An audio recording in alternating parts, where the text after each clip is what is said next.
Et on va maintenant tout de suite partir à Londres. On va parler des conséquences du Brexit et de la succession de David Cameron qui s'organise. Avec vous, Alex Story, bonsoir. Vous êtes directeur du développement chez WellX, qui est une entreprise de conseil aux banques, aux entreprises. Mais surtout, ce qui nous intéresse chez vous ce soir, c'est que vous avez milité pour le camp du Leave. Nous avons d'ailleurs fait un débat ensemble il y a quelques jours en direct de Londres. Une semaine à passer, Alex Story.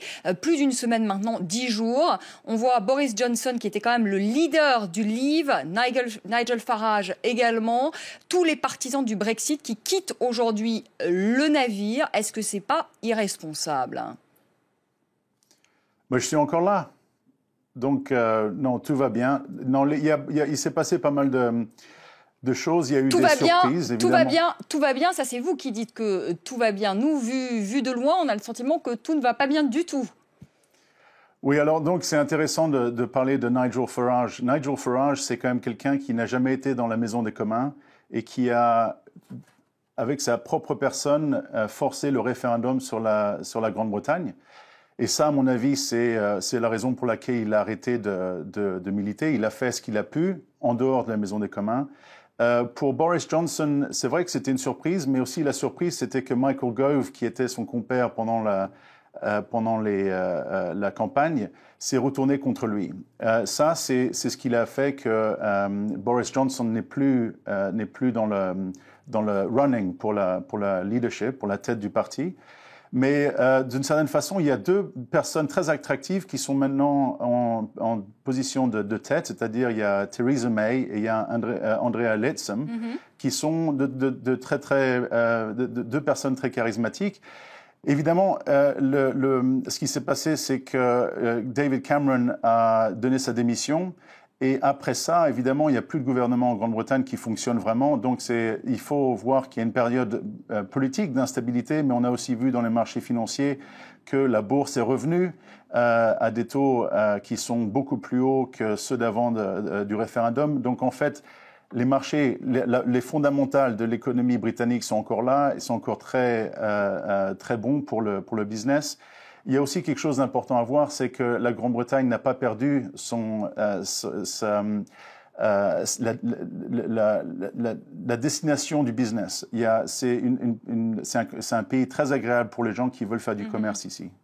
Oui, enfin bon, ça on verra dans les semaines qui viennent les répercussions économiques, parce que c'est peut-être un peu tôt là pour le dire. Je suis un peu étonnée, pardonnez-moi Alex Story, que vous me disiez que Theresa May, donc l'actuelle ministre de l'Intérieur, est une bonne candidate à la succession de David Cameron, dans la mesure où Theresa May n'a absolument pas milité pour le Leave. Et au contraire, elle a milité pour le Remain. Oui, j'étais poli, mais c'est parce qu'en fait, il y a deux personnes qui sont en tête, qui ont des CV qui sont assez intéressants. Theresa, c'est une personne qui est intéressante parce qu'elle a pas mal de connaissances, elle a pas mal d'expérience au niveau du gouvernement en Grande-Bretagne. La chose, évidemment, qui est importante à dire, c'est qu'elle était de l'autre côté du débat. Moi, personnellement, c'est pas la personne que je voudrais avoir comme Premier ministre, mais ce que je veux dire, c'est qu'il y a deux personnes qui ont du talent, qui sont de politiciens de note, qui ont beaucoup d'expérience dans la vie politique en Grande-Bretagne. C'est pour ça que je dis qu'en fait, après la période d'instabilité politique, il y a quelque chose qui est en train de se former. Pour moi, Theresa May est plus technocratique, elle est moins intéressante que Andrea, parce que Andrea a plus de connexion avec la vraie vie. Elle a travaillé dans la Cité de Londres, dans le monde des finances, et elle est plus près de ma perception de ce que voudrait dire un Brexit.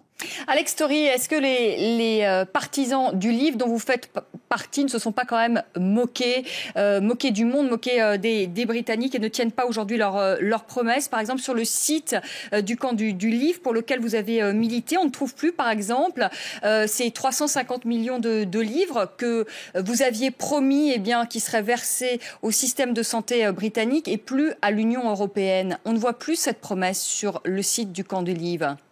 Est-ce que ce ne sont pas déjà des promesses reniées? Non, parce que c'était une campagne sur une question très simple. Est-ce que vous voulez être dans l'Union européenne ou pas?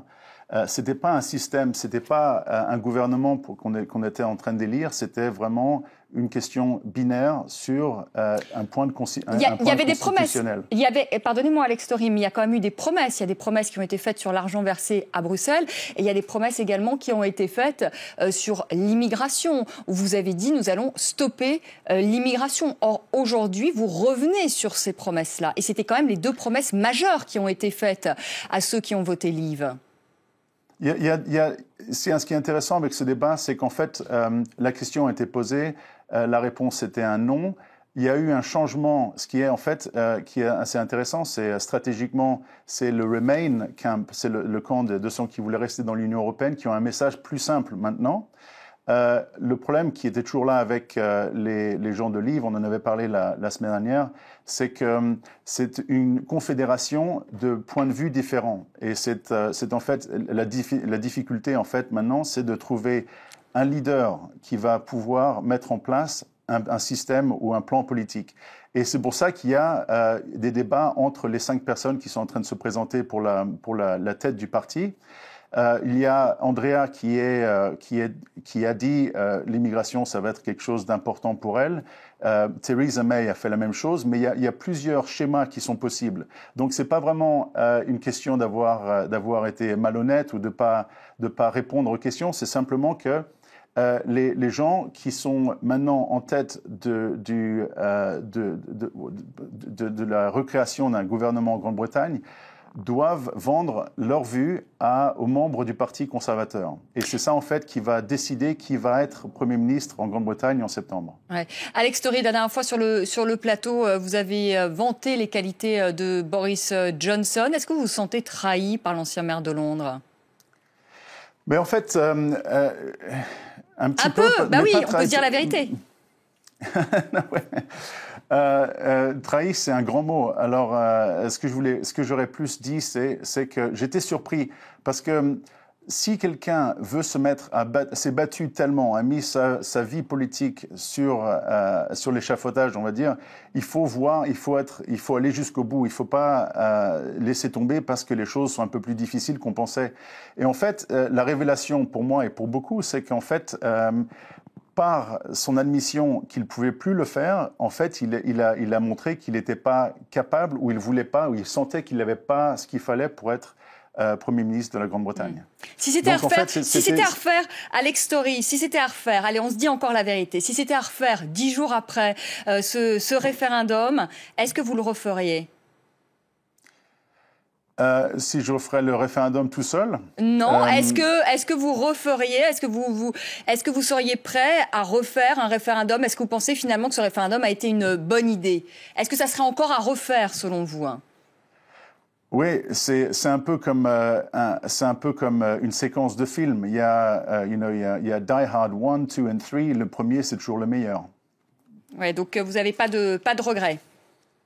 Non, je vois pas pourquoi. En fait, ce qui est intéressant, et en fait, je suis extrêmement heureux qu'il y ait eu ce référendum parce que je pense qu'il y a eu un développement à travers l'Europe, et ça, c'est ce qui est important, c'est que le référendum britannique a donné goût aux autres peuples d'Europe d'avoir leur propre voix qui est comptée. Il y a eu ce reversement avec Juncker, qui est le président de la Commission européenne, et ce débat avec Merkel, la chancelière allemande. La chancelière allemande a dit, écoutez, il faut arrêter avec cette notion qu'il faut plus en plus d'Union européenne, il faut plus de centralisation. C'est ce qu'il a fallu pour que l'Union européenne, dans le long terme, ait du succès. Oui, mais enfin, Alex Story, moi, ce que je retiens de ce qu'a dit surtout la chancelière Merkel, c'est sa fermeté. Angela Merkel qui a dit qu'il n'y aurait pas d'Europe à la carte et que si vous voulez quitter le Royaume-Uni, si vous voulez quitter, l'Union européenne, c'est maintenant qu'il faut la quitter. Il n'y aura pas d'Union européenne à la carte pour vous. Voilà ce qu'a dit surtout la chancelière. Oui, mais moi, je suis heureux qu'on soit sur le point de partir, mais je dis seulement pour que, une fois que l'Union européenne sans la Grande-Bretagne, ce sera mieux qu'il y ait eu un choc, parce que la structure administrative qu'on a créée ne marche pas. Les Français ne sont pas heureux avec l'Union européenne. Je crois que les taux de euroscepticisme en France sont encore plus hauts qu'en Grande-Bretagne maintenant. Donc il fallait... Non, alors là je vous reprends tout de suite. Pardonnez-moi, il y a eu un sondage qui a été fait il y a de ça une dizaine de jours. Si un référendum était fait en France, majoritairement les Français souhaitent rester dans l'Union européenne. Donc c'est pas exact ce que vous dites. Oui, oui, d'accord, mais vous avez ici les sondages. Et qu'est-ce qu'on a appris des sondages pendant ce référendum? Ils étaient au coude à coude. Oui. Vous étiez au coude à coude, voilà ce qu'on savait, en tout cas les sondages. C'est vrai que les sondages, oui. Allez, à votre actif, c'est vrai que les sondages ne disent pas toujours la vérité, mais là, en l'occurrence, au Royaume-Uni, c'était au coude à coude entre le Leave et le Remain, et finalement, vous avez gagné. Oui. C'est effectivement vrai. Merci beaucoup, Alex Torrey, en direct de Londres. Merci beaucoup pour nous d'avoir commenté le départ de Nigel Farage du parti UKIP et de la défection également donc, de Boris Johnson qui ne veut pas prendre la succession de David Cameron, une succession donc, qui s'annonce très houleuse.